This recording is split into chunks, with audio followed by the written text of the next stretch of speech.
Behind me is my Tesla Model X, and in this video we're going to be doing a road trip and an efficiency kind of test on a long trip. What I mean by that is a lot of people, when we talk about tire size and winter tires and all seasons, there's a question that what kind of range are we going to be losing or gaining switching between those tires. Now the stock tires on this Tesla Model X are actually staggered, so we've got 275/45 R20 in the back and then 265/45 R20 at the front. So here's what the winter tires look like on the Model X. It is definitely way noisier than the all season Continental Pro Contact LX tires that I currently have.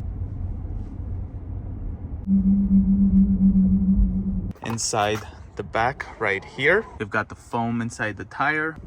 Currently, even the rear is 265/45 20. The car is a bit dirty because it has been raining for like a week, therefore I didn't get any car wash. Now obviously with the winters and all seasons, it's not going to be the exact same. It's going to be coming back to Calgary with the all seasons, and then we'll be heading right now to Edmonton with the winters. But it hopefully will show us a rough idea if we're actually gaining some range having the all seasons with the smoother tread, or we're going to be losing because having 275s in the back. We'll see. Let's go ahead and get inside. So we got the Model X with 100% charge. It has been like pre-conditioned, and we have the climate set at 21 degrees right now. Got my wife over here. And hi. Are you excited for the trip? Of course. We love taking road trips together. It's a lot of fun, and obviously we could have gone to like elsewhere here to just get the tires mounted on, but that way we wouldn't be able to make this video. Now we'll get a road trip out of it, and then we'll also have some results of the range of the Model X after like 2 years and 70,000 plus kilometers. Just put the address. It says we'll be there with 31% battery, and the Model X right now, after 2 years and 70,628 kilometers, can go 530 kilometers at 100% charge. Let's go ahead and reset the trip A over here as well as the trip B. Let's get unplugged. So 9 a.m. and again we're at 100%, and it says we'll be there at 11:51 a.m. 2 hours and 51 minute drive, 309 kilometers.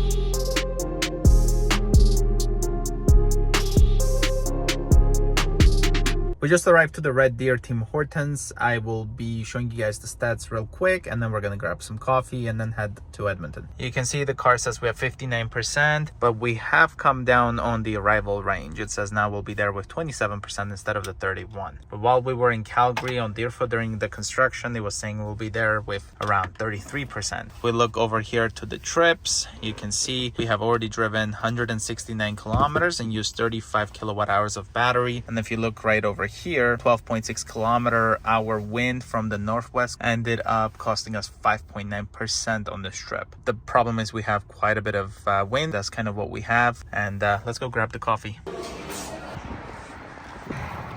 We also ended up grabbing some breakfast because the wife is a bit hungry, right? Mm-hmm. Here you go, honey. Okay. Give us your first impressions. Mm-hmm. Good.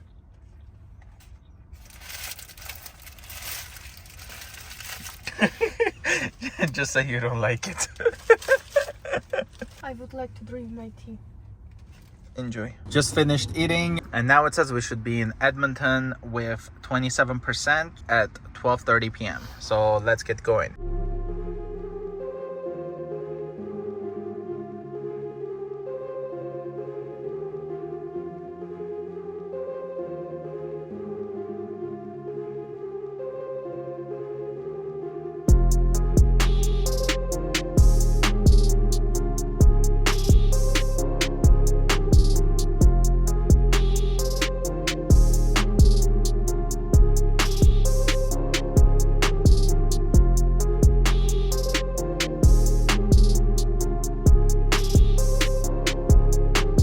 All right, guys, so we're at 25% battery right now, and this is kind of the location I put up from home to go to, but unfortunately I missed my exit, so we just ended up pulling here at this IKEA. So let's look at the statistics here. And during this drive, we have ended up using, looks like 7% more energy than the car thought. You can see 322 kilometers, and we use 65 kilowatt hours of battery. For example, if we take this 322 and we divide this by 75%, because that's how much percent we used just to go 322 kilometers, this is pretty much how many kilometers we go per percentage. So if we time this by 100, we can go roughly 429 kilometers per 100%. So we are nowhere near that 530. So we're like 101 kilometer less than what the car actually was showing before we left. Change this into distance. You can see the car says we have 135 kilometers left, but we only went 322, which if we add together is roughly 457 kilometer range that we have technically right now. But I will take the mathematics from 322 divided by how many percent we used and then time it by 100 to know the actual range I would have gotten, because as you can see we are averaging 201 watt hours per kilometer. So what we'll do now is we'll be heading down to Costco. We'll go ahead and get this tire swapped. We'll come back into this parking lot, and then we will head back into Calgary, and then we'll see what kind of efficiency we're getting. Costco Tire Center, and we're at 20%. And the first thing you want to do is we're gonna go over here to the suspension, and we're gonna turn this into very high, and I'll also put it to persist until 24 kilometers an hour. So now we're at very high. The next thing we want to do is go to service, and then we're gonna go ahead and put this into jack mode like this. Then we're gonna open up the glove box and put the wheel key right over here. Then I'll go ahead and put the car in valet mode. There we go. Just ended up taking out these center caps. I don't want them to break it, and then I have to go through the process of finding them from Tesla, waiting them to get here, just in case I take them off so they can just easily take the lug nuts off.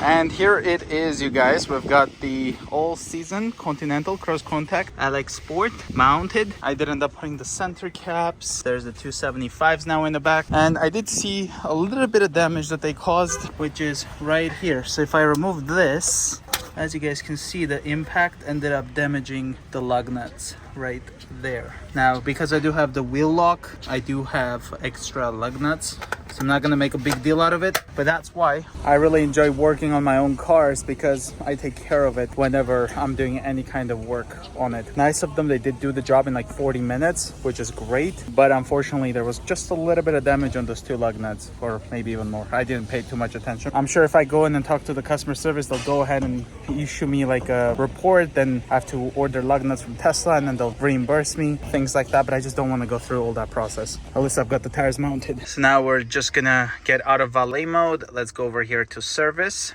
and then right here I'm gonna remove the jack mode, and then from here on we're gonna be going over here, resetting it to all season tires, so this way it will go ahead and keep track. So like right here we'll just put reset, and now you can see less than 500 kilometers ago that the tires have been resetted. 24 minutes ago they did pump the tires to 44 psi, and also it looks like they put nitrogen, because that's what it said in the invoice. But yeah, let's just go on our errand to the business Costco. We just dropped by to this other Costco here, and then just got our retorque done, and now we're gonna head to the Supercharger, and then from there on we will be heading down to that IKEA, so that we can pretty much start the road trip back to home, and then see what kind of efficiency we get. So we'll put the Supercharger address, and we should arrive there, I'm gonna say like 7%. Okay, not too bad, 9%. And yeah, let's get going.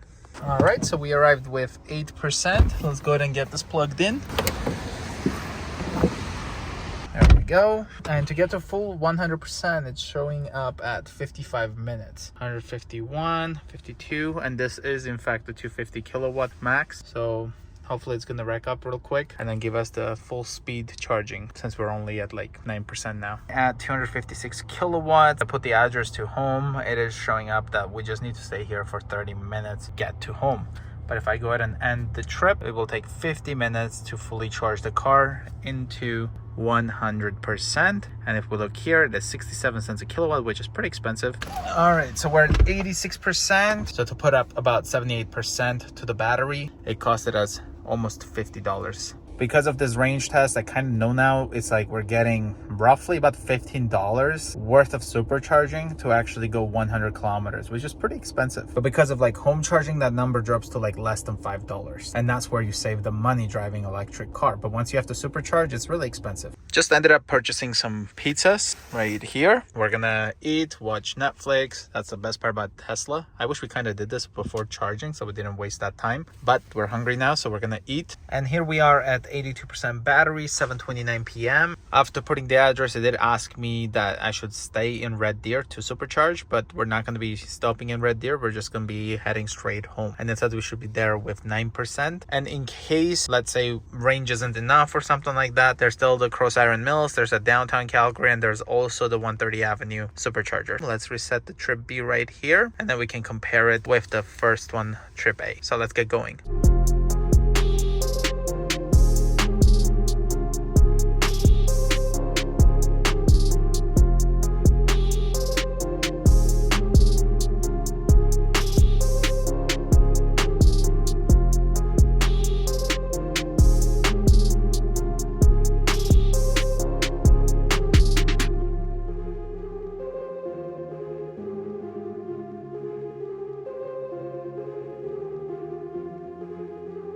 Just stopped at the Red Deer McDonald's with 46% battery. Picked up some ice cream in a cup as well as some iced coffee. They've got this for like $1 promo going on their app. I don't know why this ended. Let's go ahead and put the address again. It says we should get home with 4% battery. So we'll see how that goes.